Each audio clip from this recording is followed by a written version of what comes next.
Vamos a comenzar entonces con el tema del día de hoy. Nos va a acompañar la doctora Jessica Roberto con el tema de abordaje inicial de anemias. Cualquier duda, situación, ya conocemos la dinámica, pueden externarla. Las constancias se les estarán enviando al finalizar la sesión del día de hoy. Los dejo entonces con la doctora Jessica. Gracias. Hola, buenas noches a todos. Pues nuevamente sean bienvenidos y vamos a dar inicio a la sesión del día de hoy para no extendernos pues más allá de la hora que esté estimada. Mi nombre es Jessica Roberto. De igual manera, si es que tienen alguna duda a lo largo del tema, pueden hacérnosla saber. Y bueno, el día de hoy vamos a platicar sobre este tema que es el abordaje inicial de las anemias. A manera de introducción, hay que mencionar que la anemia es la principal causa de consulta hematológica. Esto pues es debido a que es una entidad multifactorial. Nosotros como médicos de primer nivel o como personal de salud, frecuentemente nos encontramos ante pacientes que estén cursando con algún grado de anemia, por eso es tan importante. Es importante también pues saber cómo abordar esta patología. Primero que nada, debemos saber identificarla y cuando logremos identificar estos datos clínicos de anemia, podemos decir entonces que nuestro paciente tiene un síndrome anémico. Recordando que un síndrome es el conjunto de signos y síntomas que van a caracterizar alguna enfermedad o algún trastorno, pero que puede tener pues muchas causas. Entonces, el reto aquí es identificar qué tipo de anemia es el que está originando este síndrome. Bien, bueno, entonces debemos tener una idea clara de qué es la anemia.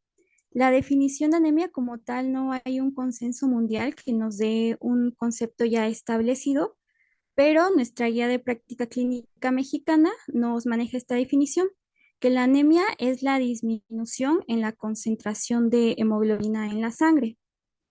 Eh, Esto quiere decir que, como ya sabemos, la hemoglobina es esta proteína que tiene una alta afinidad por el oxígeno y este oxígeno lo reparte a todos nuestros tejidos a través del sistema cardiovascular. Entonces, esta hemoglobina, al disminuir, fisiológicamente va a producir una capacidad disminuida en el transporte de oxígeno, originando lo que es la hipoxia. Esta hipoxia es la que nos va a dar principalmente las manifestaciones clínicas. Entre ellas tenemos al síndrome anémico.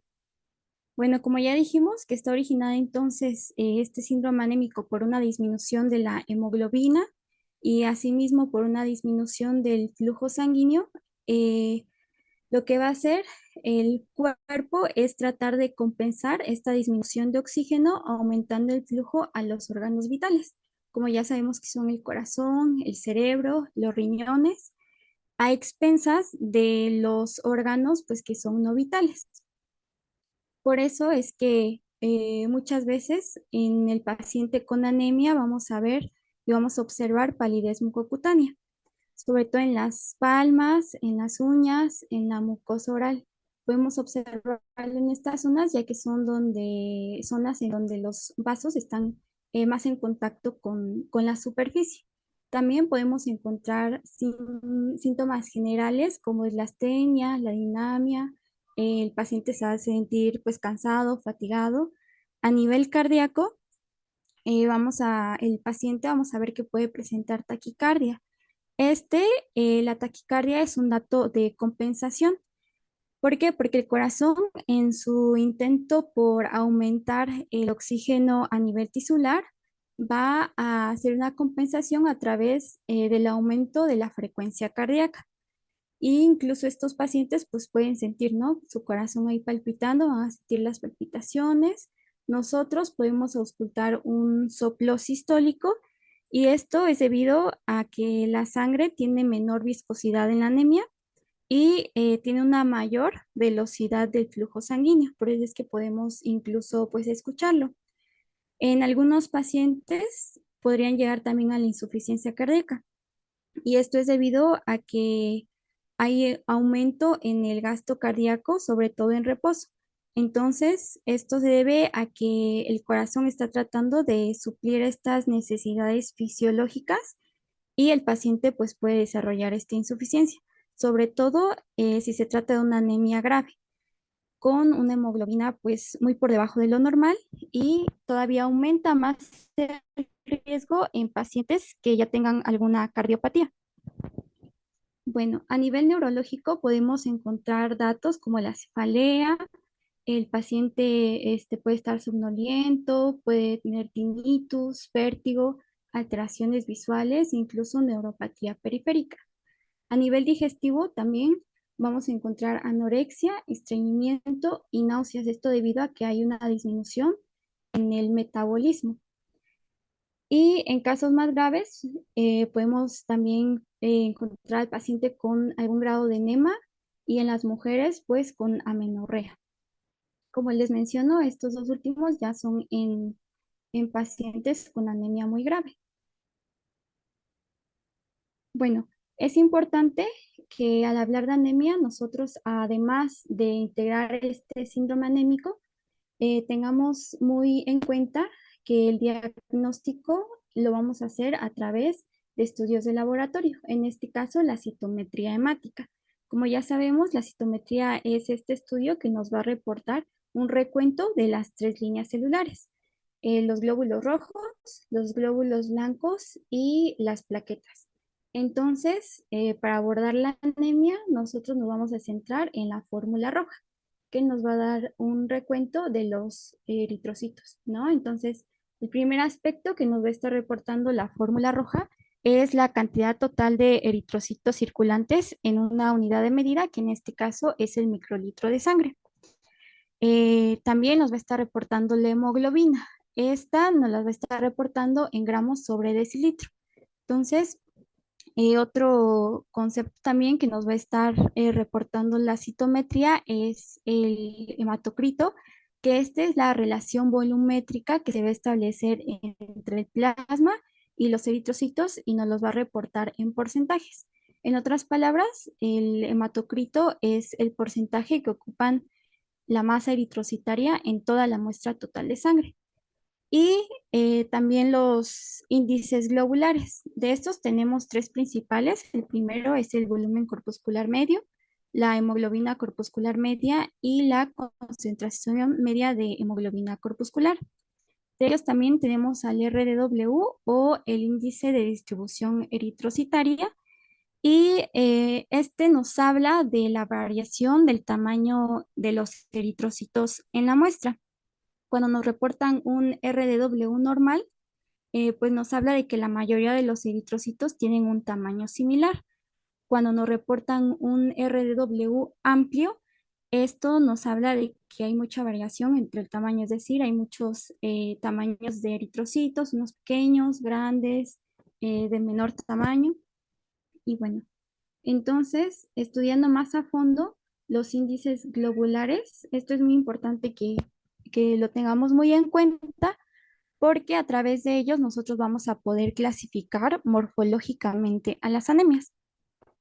El primero de ellos es el volumen corpuscular medio y este lo vamos a calcular dividiendo el hematocrito, que ya vimos que nos lo reportan en porcentaje, entre el número total de eritrocitos. Entonces, el valor normal que nos van a reportar las biometrías hemáticas es de 80 a 100 femtolitros. Si estamos hablando de volumen, entonces esto quiere decir que nos está hablando del tamaño de los eritrocitos. Por debajo de esta cifra, menor a 80, estamos diciendo que el tamaño de los eritrocitos pues son eritrocitos pequeños y esto se le conoce como microcitosis. Cuando nos dan valores normales de 80 a 100 femtolitros, pues tienen un tamaño normal y a esto se le conoce como normocitos y mayor a 100 femtolitros estaríamos hablando de macrocitosis. El segundo índice es la hemoglobina corpuscular media.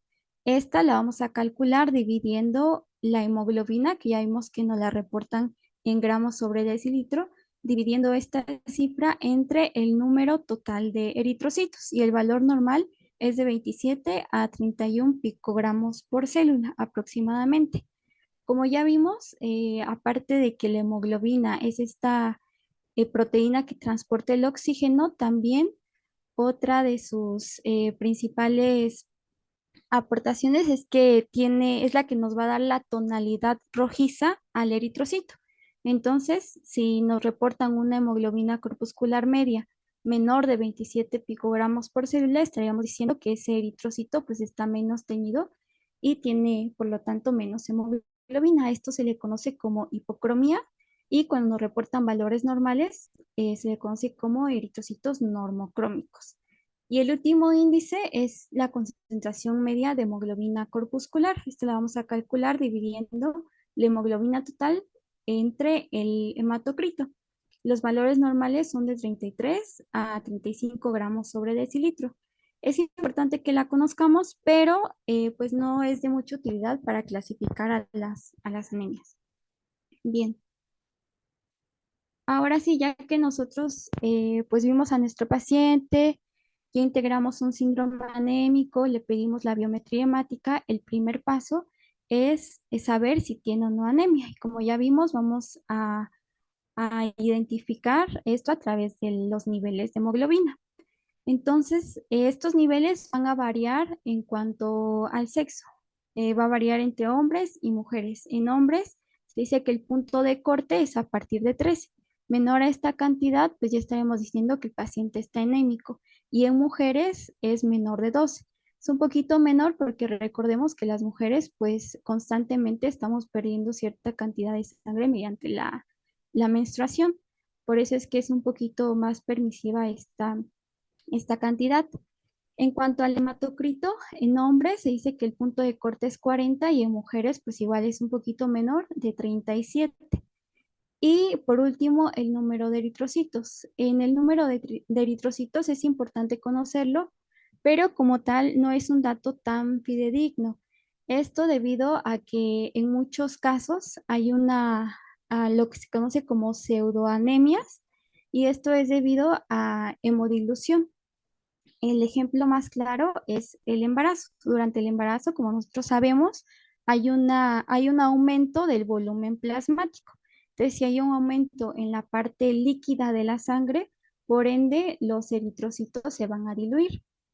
El ejemplo más claro, pues como les digo, es en las embarazadas. Por eso es que en este grupo de pacientes se permite que se llegue hasta niveles de hemoglobina de aproximadamente 11 gramos por decilitro. Y bien, ahora vamos a ver que estos índices, entonces, sobre todo el volumen corpuscular medio, nos va a ayudar a la clasificación morfológica. Como ya dijimos, cuando hablamos de microcitosis, estamos hablando de eritrocitos pequeños. Y dentro de estas anemias microcíticas, tenemos a la principal, que es la más frecuente, la deficiencia de hierro. La deficiencia de hierro o anemia ferropénica no solo es la anemia más frecuente de las anemias microcíticas, sino de todos los grupos. Aproximadamente se dice que el 50% de todas las anemias va a ser por deficiencia de hierro. El segundo en frecuencia en este grupo es la anemia por enfermedad crónica, también llamada anemia de la inflamación.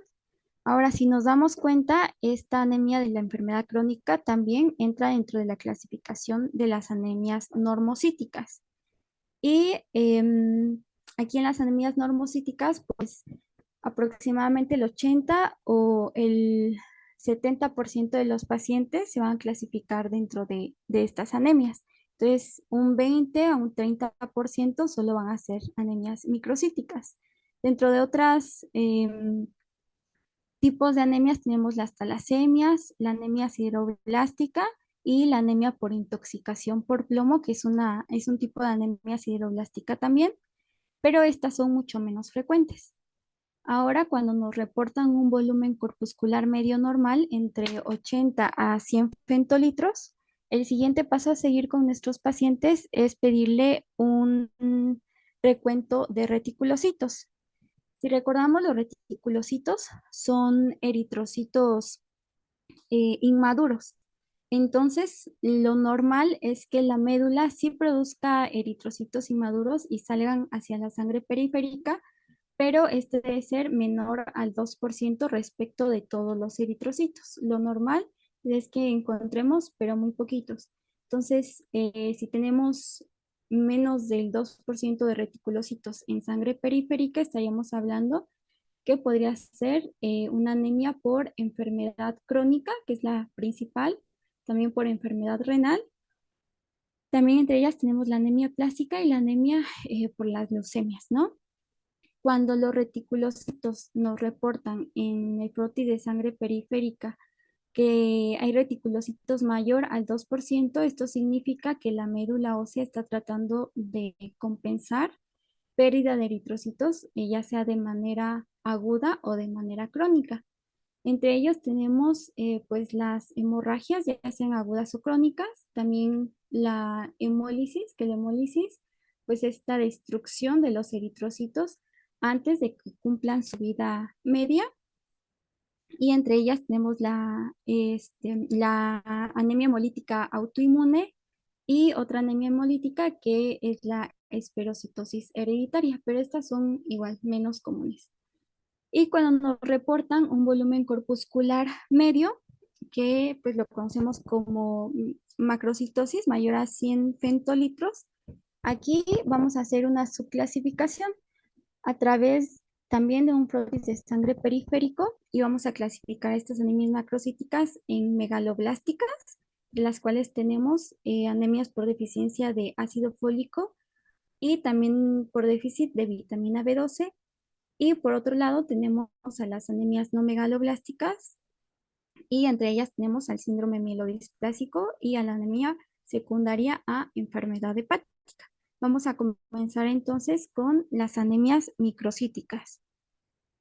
Bueno, como ya comentamos, en las anemias microcíticas la más frecuente es la anemia ferropénica.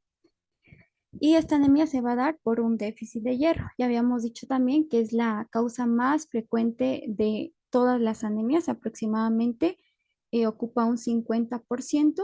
Y dentro de los factores de riesgo van a estar la edad. En primer lugar, los lactantes de 6 a 18 meses. Y esto es debido a que recordemos que a partir de los 6 meses se termina la lactancia materna exclusiva y podemos comenzar con la etapa de ablactación. Entonces, muchas veces no se da una adecuada dieta a los lactantes y podrían tener pues déficit de hierro debido a esta situación. Otro grupo de riesgo, pues también son las adolescentes, sobre todo las adolescentes mujeres que empiezan con su menstruación, también podrían tener un déficit de hierro por un incremento en las pérdidas. También mujeres en edad reproductiva, gestantes y que están dando lactancia podrán entrar dentro de personas que tienen pues factores de riesgo para la anemia ferropénica. Bueno, hay cuatro causas principales por las cuales vamos a tener un déficit de hierro. El primero de ellos es una disminución del aporte, sobre todo en nuestro medio, personas con un nivel socioeconómico bajo. Nosotros sabemos que obtenemos el hierro por las carnes rojas y algunos otros vegetales. Entonces, personas que no pueden consumir como tal carnes rojas, pues pueden tener este déficit, la dieta o los vegetarianos estrictos. También puede ser la segunda causa el déficit de hierro por un incremento en las pérdidas. Esta puede ser debido a la menstruación o a un sangrado crónico. Por ejemplo, en pacientes con úlcera péptica, con pacientes con alguna enfermedad neoplásica que estén perdiendo un poco de sangre, entonces van a presentar déficit de hierro. La tercera causa es el aumento en los requerimientos, es decir, tenemos un suficiente aporte, no se está perdiendo, pero por alguna razón los requerimientos de hierro están aumentando. Y el ejemplo más claro, pues, es el embarazo. También en la adolescencia y en la etapa del crecimiento y desarrollo. Y por último, la cuarta causa de déficit de hierro es las alteraciones en la absorción. Por ejemplo, la acloridia. ¿No? Vamos a ver más adelante también un tipo de, de anemia que está relacionada con la gastritis atrófica. Entonces, no va a haber una producción como tal del ácido clorhídrico y recordemos que el ácido clorhídrico es indispensable para la absorción de hierro. Otros casos también de acloridia es la que se presenta secundaria a la ingestión de fármacos. Entre ellos tenemos los inhibidores de la bomba de protones, antiácidos, bifosfonatos. Entonces, pues son múltiples causas. También ahorita está muy de moda la cirugía gástrica, ¿no? La cirugía bariátrica, en donde van a quitar un poco una parte del estómago. Entonces, esto también va a haber una disminución de la producción de ácido clorhídrico y esta pues es otra razón por las cuales va a estar alterada la absorción del hierro. Y otras enfermedades como son la enfermedad celíaca o incluso la enfermedad inflamatoria intestinal. Ahora, clínicamente, ¿cómo se va a presentar esta anemia? Pues primero, los pacientes pues van a presentar obviamente el síndrome anémico, como ya vimos, pueden presentar palidez mucocutánea, irritabilidad, palpitaciones, mareos, cefalea, disnea, entre otros. Y aparte del síndrome anémico, se van a añadir las consecuencias por el déficit de hierro, entre las que tenemos la caída del cabello, fragilidad ungueal, hay unas uñas que son las uñas sin cuchara, como las que estamos viendo en la imagen del lado derecho, que son muy frecuentes en los pacientes con déficit de hierro. La glositis con atrofia lingual, como la podemos observar igual en la imagen superior. La estomatitis angular a los lados de las comisuras labiales pueden presentar agrietamiento, atrofia de la mucosa nasal, neuralgias, parestesias y la pica, que esta es una condición muy particular, ya que los pacientes pues tienen una inclinación hacia comer pues cosas inusuales como es el hielo, la tierra, papel. Entonces también es frecuente encontrar pacientes con estos datos. Y bueno, en cuanto al diagnóstico, pues es indispensable una historia clínica, indagar sobre la dieta, el nivel socioeconómico, como ya habíamos visto. Y pues, estamos hablando de las anemias microcíticas. Entonces, esta va a ser una anemia microcítica hipocrómica. Nos va a reportar la biometría hemática, un volumen corpuscular medio menor de 80 litros. Y en cuanto a los reticulocitos, pues pueden estar normales o disminuidos. El índice de distribución eritrocitaria, que ya vimos que es esta variación entre los tamaños, puede estar aumentado. Esto significa que va a haber eh, tamaños variados en el frotis periférico, también lo podemos observar, y formas variadas, como lo podemos ver en la imagen, ¿no? Entonces vemos eritrocitos, algunos son más ovalados, otros son más esféricos, y también estamos viendo que se tiñen de diferente tonalidad. Ahora, lo más importante para el diagnóstico de la anemia por déficit de hierro es pedirle al paciente un perfil de hierro. Este nos va a reportar cuatro principales datos. El primero de ellos, pues, es el hierro sérico. El hierro sérico, pues, si hay un déficit, obviamente va a estar bajo. Sobre todo en estos pacientes manejan cifras inferiores a los 50 miligramos sobre decilitro. Otro aspecto que nos va a medir el perfil de hierro es la ferritina sérica. La ferritina sérica es esta proteína que almacena el hierro. Entonces, si no hay hierro, esta proteína pues va a estar disminuida. Y aquí los niveles son menores a 15 microgramos sobre litro. Ahora también nos va a reportar la transferrina. La transferrina es la proteína que transporta el hierro. Esta va a estar aumentada. Entonces, tanto la ferritina como la transferrina nos van a ayudar al diagnóstico diferencial con otras anemias, que vamos a comentar más adelante. Y la capacidad total de captación de transferrina también va a estar aumentada. Ahora, si lo que nos falta entonces dijimos que es el hierro, pues el tratamiento va a ser con suplementos de hierro. En pacientes pediátricos podemos administrar sulfato ferroso y este se va a calcular a una dosis de 3 a 6 miligramos por kilogramo diarios y se puede estar administrando cada 3 meses. En adultos, la dosis que nosotros debemos dar diariamente es de 100 a 200 miligramos de hierro elemental. Entonces, las tabletitas de sulfato ferroso de 200 miligramos por lo regular contienen de 65 a 66 miligramos de hierro elemental. Entonces, si le damos dos tabletitas, sumaríamos aproximadamente unos 130 miligramos al día. Entonces, le podemos dar dos tabletas cada 24 horas a los pacientes en ayuno, sobre todo unos 20, 30 minutos antes del desayuno, porque, como recordamos, pues el hierro se absorbe mejor en un medio ácido. Y ya que iniciamos nosotros el tratamiento, vamos a dar un seguimiento mensual con reporte de hemoglobina. Dependiendo de cómo esté respondiendo el paciente, por ejemplo, si nosotros hoy iniciamos el tratamiento, vamos a citarlo dentro de un mes.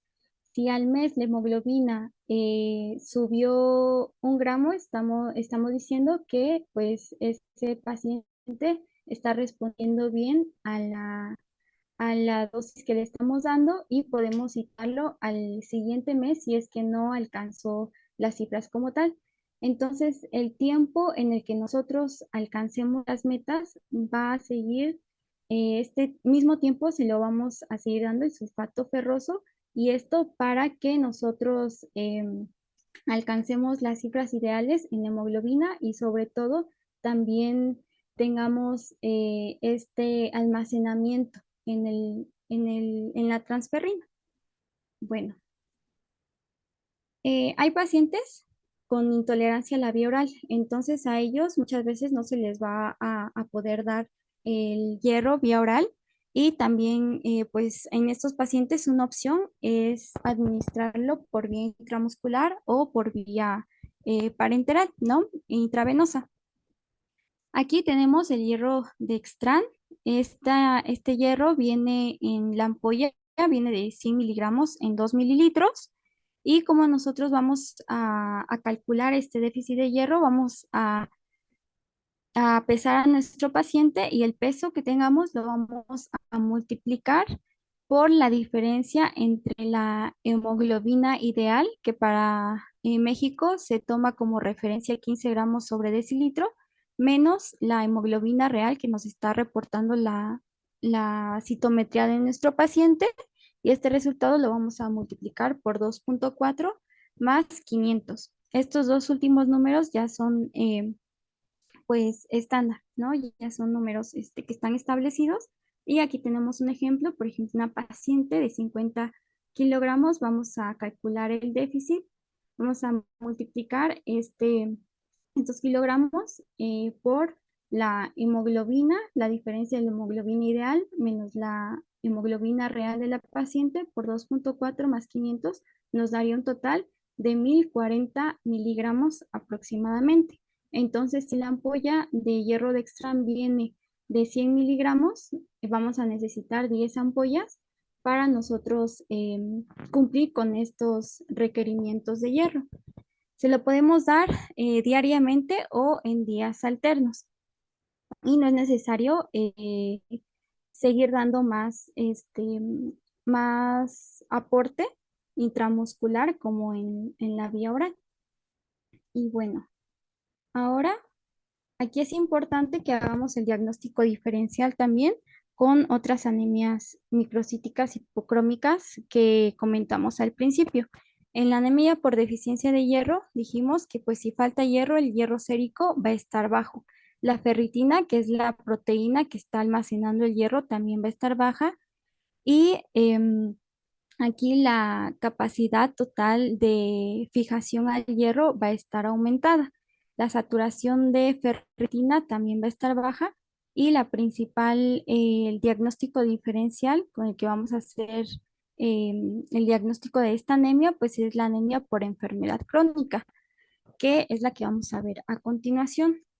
Bueno, cuando nosotros vemos un perfil de hierro en donde el hierro sérico está aumentado y la ferritina sérica también está aumentada, así como la saturación de ferritina sérica también va a estar aumentada, podemos orientarnos a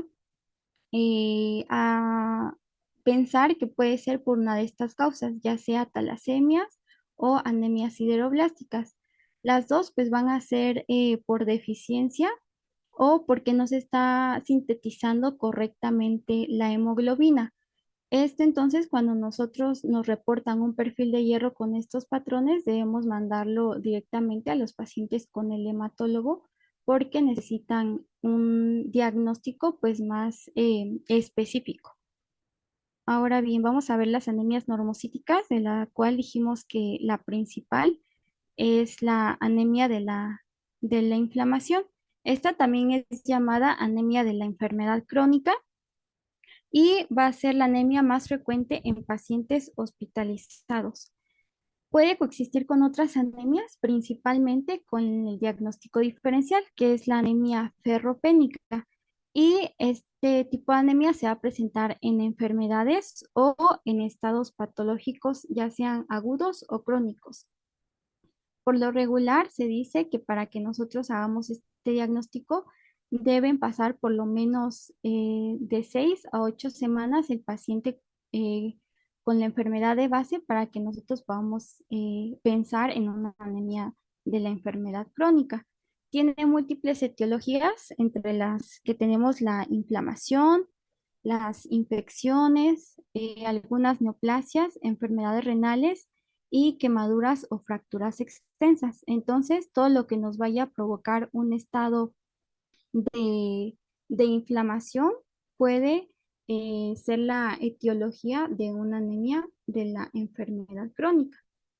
Y bueno, esto le vamos a explicar la etiopatogenia mediante este esquema. Bueno, tenemos que saber que cualquier estado inflamatorio, sea cual sea su causa, va a aumentar la liberación de citocinas.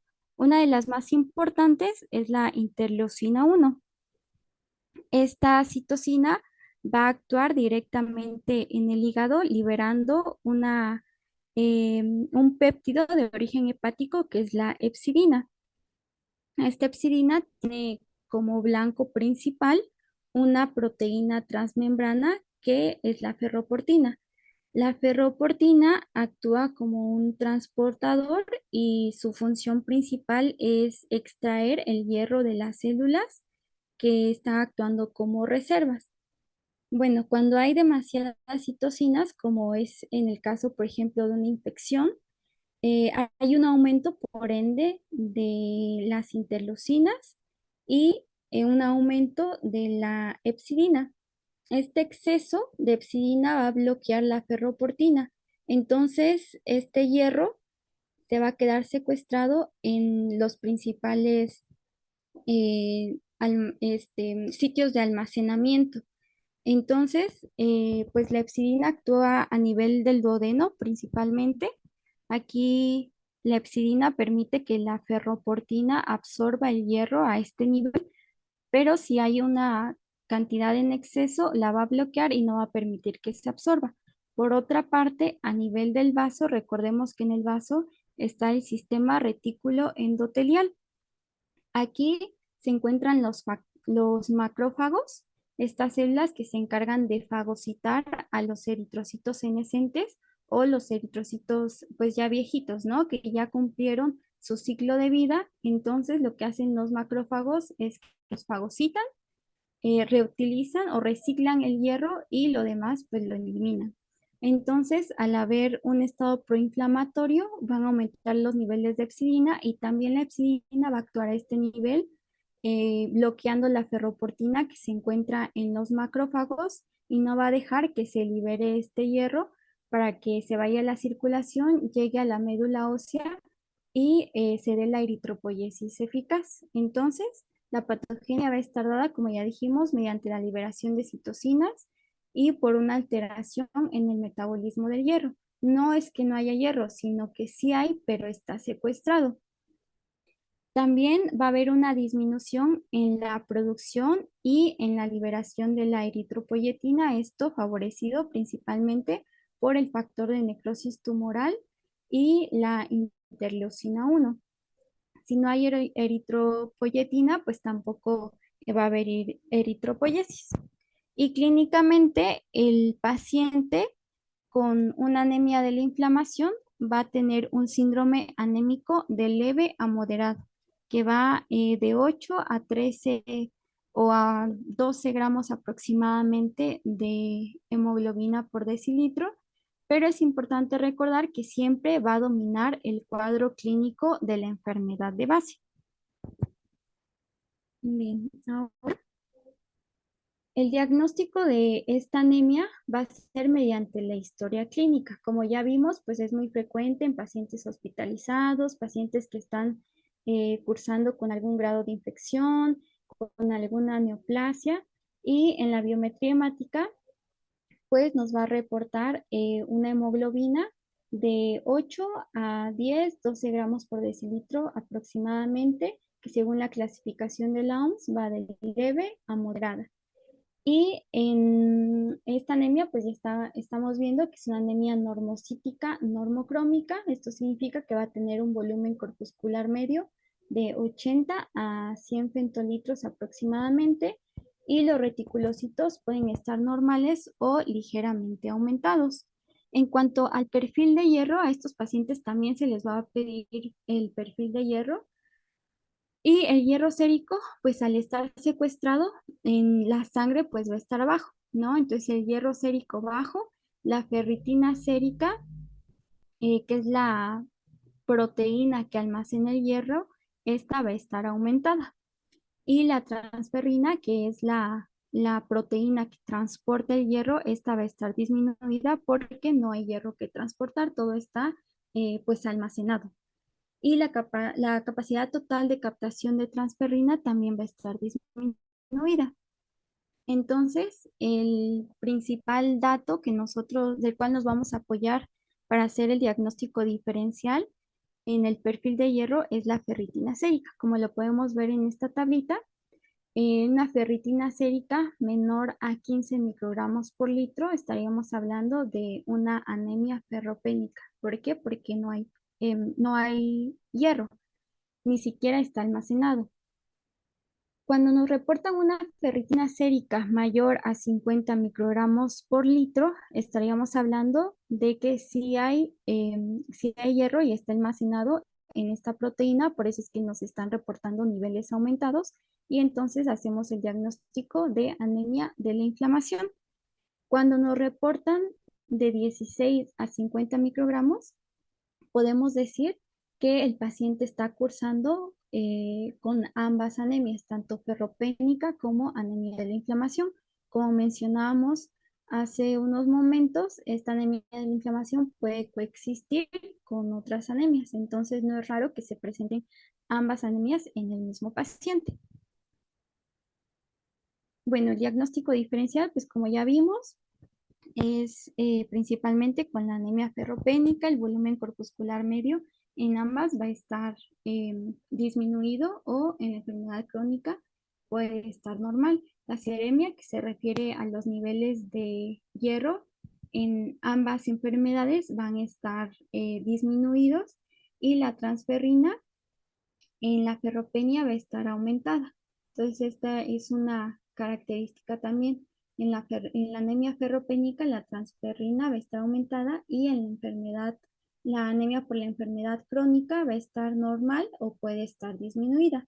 La saturación de transferrina, dijimos que en la anemia ferropénica va a estar disminuida, y en la anemia de la enfermedad crónica puede estar normal o disminuida.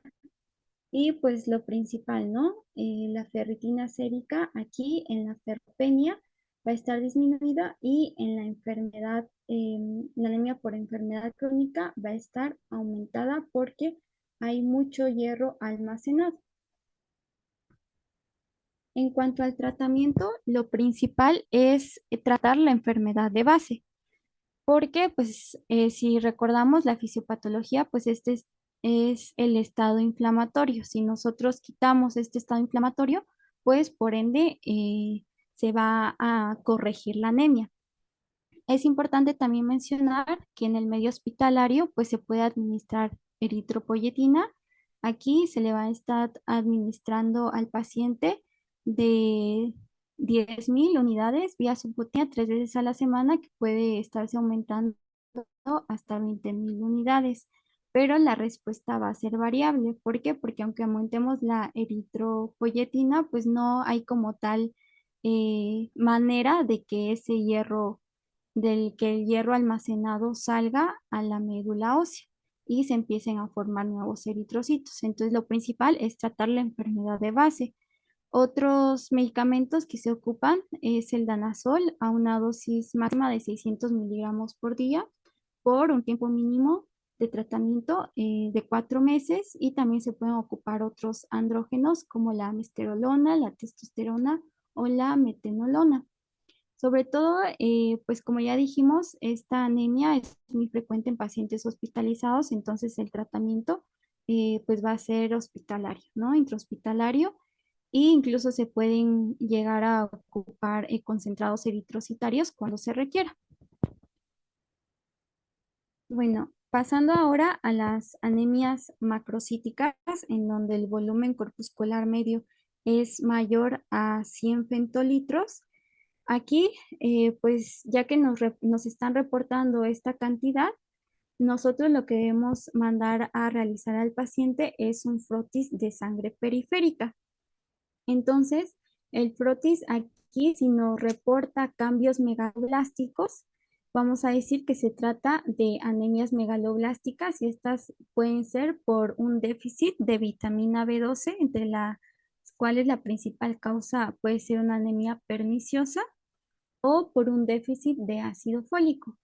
Si el frotis de sangre periférica no nos reporta cambios megaloblásticos, vamos a decir que estas anemias son no megaloblásticas. Y aquí tendríamos que hacer el diagnóstico diferencial de si se trata de una anemia con hemólisis o una anemia sin hemólisis, entre las cuales tenemos la enfermedad hepática crónica, el hipotiroidismo y algunos síndromes mielodisplásicos. Bueno, la anemia megaloblástica entonces es causada ya sea por deficiencia de vitamina B12, por deficiencia de ácido fólico o por ambos.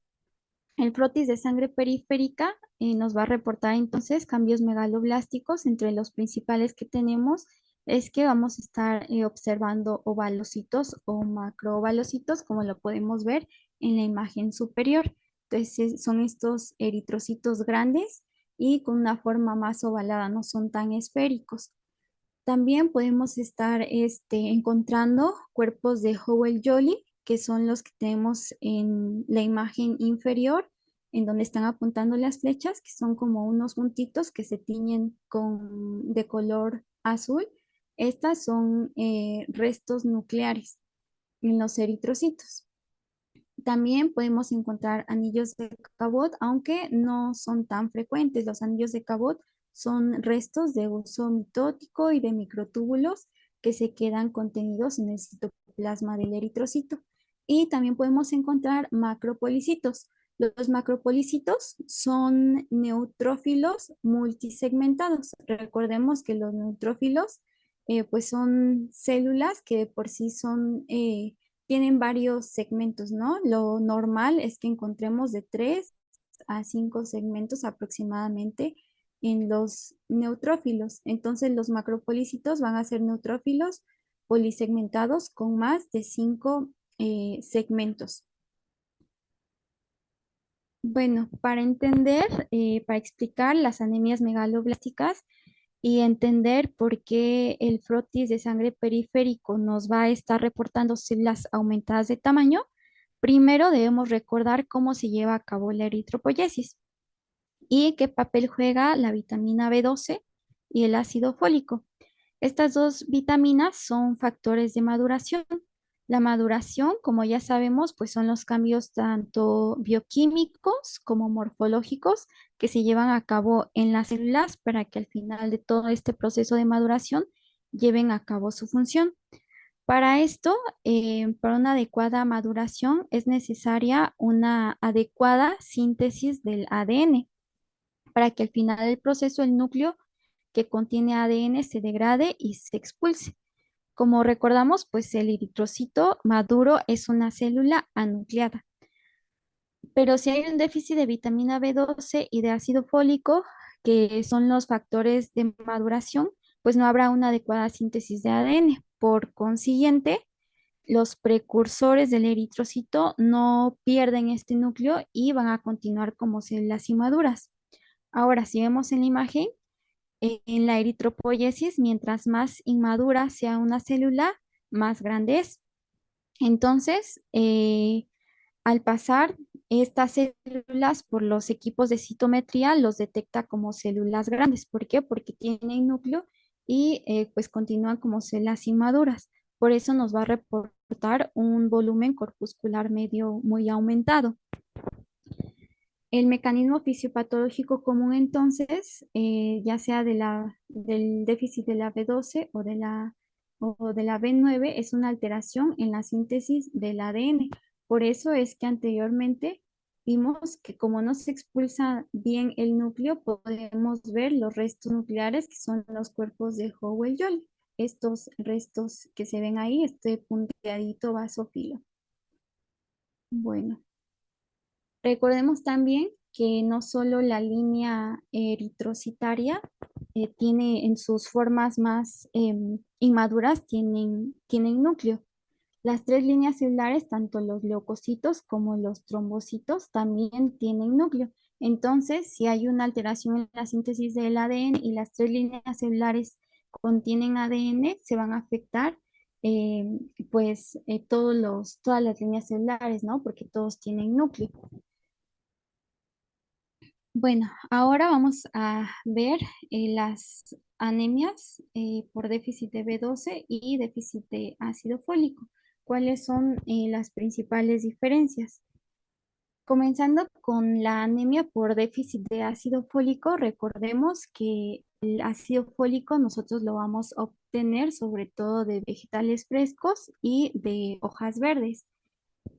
Cuando llegan al intestino se van a absorber mediante, a través de el yeyuno. En esta parte del intestino es donde nosotros vamos a absorber este ácido fólico y las reservas van a ser aproximadamente, duran de 3 a 4 meses.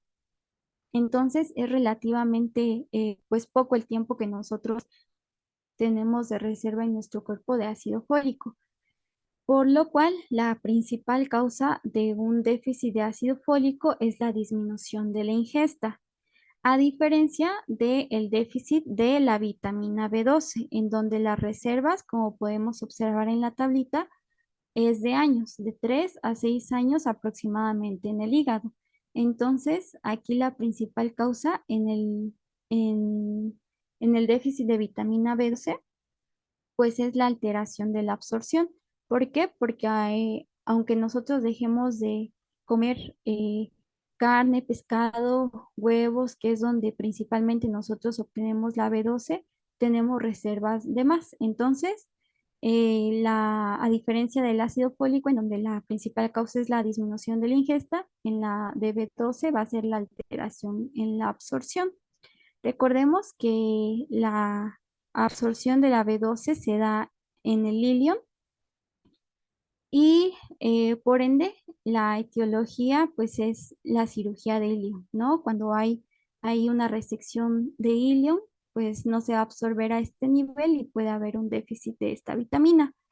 Pero recordemos también que para que se absorba adecuadamente la B12 es necesaria un factor que es el factor intrínseco. Este factor intrínseco se va a sintetizar y se va a producir a nivel del fondo y del cuerpo gástrico. Entonces, necesita la B12, este factor intrínseco, se van juntos, todo el intestino, llegan al ilion y aquí es donde se absorbe. Pero ¿qué pasa si hay un déficit ahora de factor intrínseco como lo es en la anemia perniciosa, que es un tipo de gastritis atrófica en donde se pierden estas células parietales, que es donde se produce el factor intrínseco. Entonces, al no haber este factor, no se puede absorber la vitamina B12. Clínicamente, este déficit pues va a originar pues el síndrome anémico, como ya sabemos, más alteraciones neurológicas. Las alteraciones neurológicas se deben a que esta vitamina ayuda a la conversión de homocisteína en metionina. La metionina es un precursor en la síntesis de mielina. Entonces, recordemos que la mielina, estas vainas de mielina que recubren los axones de las neuronas, van a permitir una rápida conducción de los impulsos nerviosos. Entonces, si hay un déficit de vitamina B12, no se puede llevar a cabo este proceso de síntesis de mielina y por consecuencia habrá alteraciones neurológicas, como vamos a ver más adelante. El diagnóstico para este déficit pues va a ser medir los niveles séricos de esta vitamina y por lo regular pues nos van a reportar menos de 12 picogramos por mililitro. El tratamiento entonces pues es vitamina B12 parenteral, ¿no? Porque si hay algo que no está dejando que la B12 se absorbe en el ilion y pase a la circulación, pues nosotros debemos de administrarlo directamente. Más se va a añadir a la vitamina B12 el ácido fólico.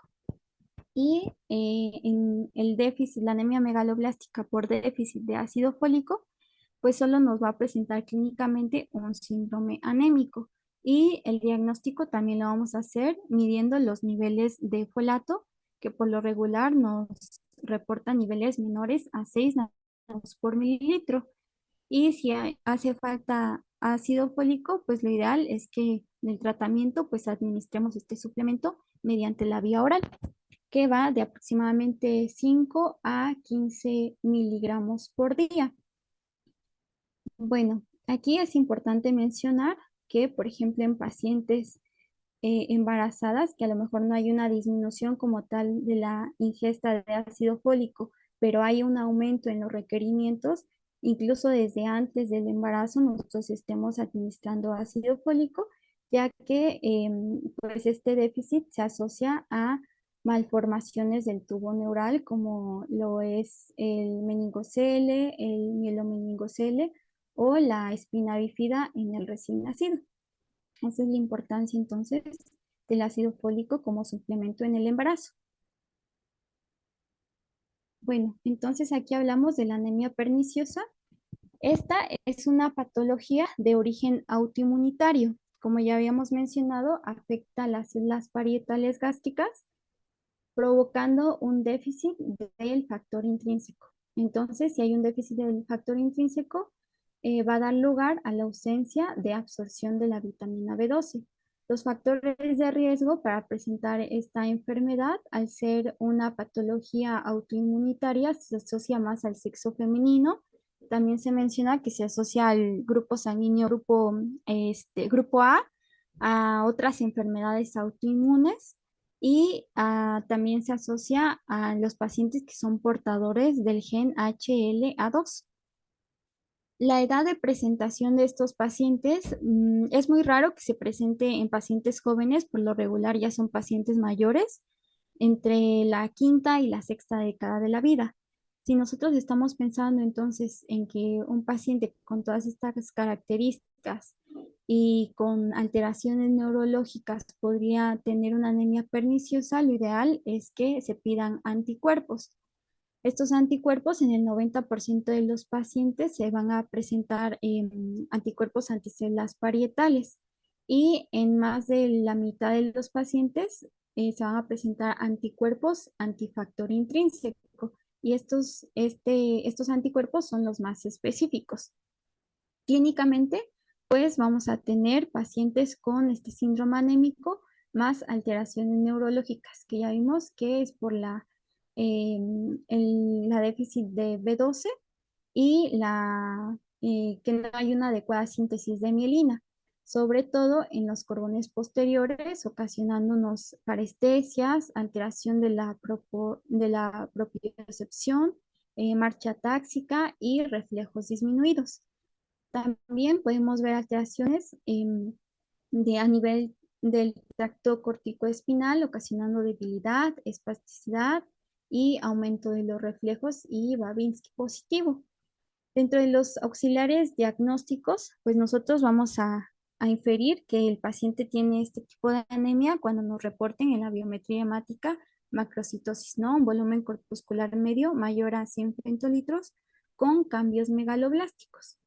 También podría haber una elevación de la DHL, la deshidrogenasa láctica, como ya vimos, los anticuerpos, antifactor intrínseco, que son los más específicos, y en estos pacientes se sugiere que se haga continuamente cada 6 a 12 meses endoscopías, ¿no? Con toma de biopsia en busca de atrofia. Y pues el tratamiento, como ya dijimos, pues es un déficit de vitamina B12, entonces lo que vamos a administrar pues es esta vitamina por vía parenteral y va a ser de por vida. También pues vamos a añadir a este ácido fólico, sobre todo al inicio del tratamiento. ¿Cómo la vamos a administrar? Mediante hidroxicobalamina. Las ámpulas vienen de 1000 microgramos en 2 mililitros. Esto lo vamos a estar administrando diariamente o en días alternos, ya sea de 1 a 2 semanas, y posteriormente se va a estar administrando cada semana, ¿no? Esto, como ya dijimos, pues va a ser un tratamiento de por vida continuamente. Vamos a estar checando que tenga este déficit. Si ya bajó la B12, pues otra vez se le va a estar administrando por vía parenteral. Bueno, por último, esas fueron las anemias megaloblásticas.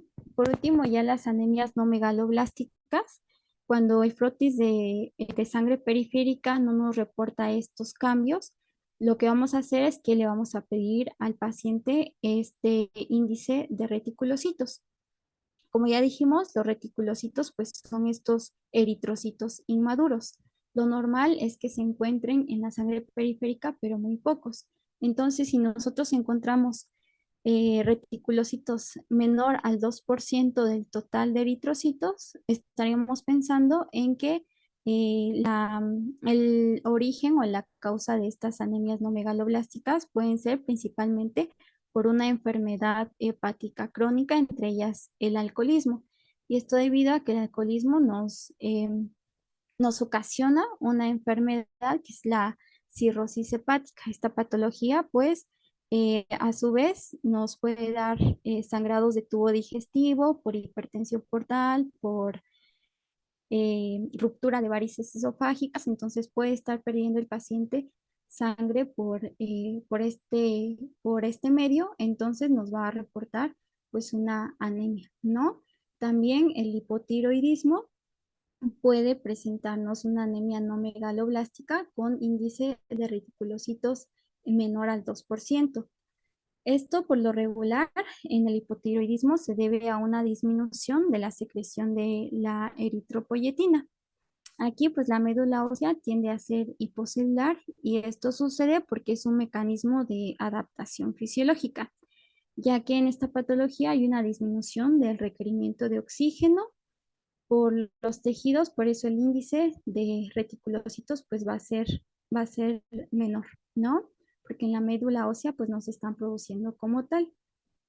Y cuando nos reportan un índice de reticulocitos mayor al 2%, entonces aquí podríamos estar hablando de que se está haciendo una hemólisis el paciente, ¿no? Como ya vimos, estas anemias, que son anemias regenerativas, se llaman cuando tenemos reticulocitos mayor al 2%, es ya sea por pérdida, que es hemorragia, que por lo regular se va a presentar como una anemia normocítica normocrómica, o por una hemólisis. Entonces, cuando los eritrocitos llegan a una anemia megaloblástica, es porque los eritrocitos circulantes se están muriendo, ni siquiera llegan a los 120 días de vida, que es su vida media normal. Por lo regular no llegan ni a los 30 días de vida, por eso es que se están perdiendo, se están lisando, y la médula ósea, al tratar de compensar esta pérdida de los eritrocitos, va a hacer que empiecen a sacar reticulocitos, que son estas células inmaduras, ¿no? Tratando de compensar esta pérdida. Por eso es que encontramos mayor al 2%. Y bueno, la hemólisis intravascular, ya sea extravascular, aguda, crónica, adquirida o hereditaria, pues es un tema ya, pues como tal aparte, ¿no? Entra dentro de las anemias, pero pues esto ya se abarca dentro del síndrome anémico, entonces podría ser tema de otra plática. Si es que ustedes quisieran, pueden comentarnos en las redes sociales si es que les gustaría que abordáramos este tema también. Y bueno, para ya no eh, extendernos más en el tiempo, pues les agradezco su atención y no sé si tengan alguna duda, algún comentario o algo que quieran aportarnos, los escuchamos.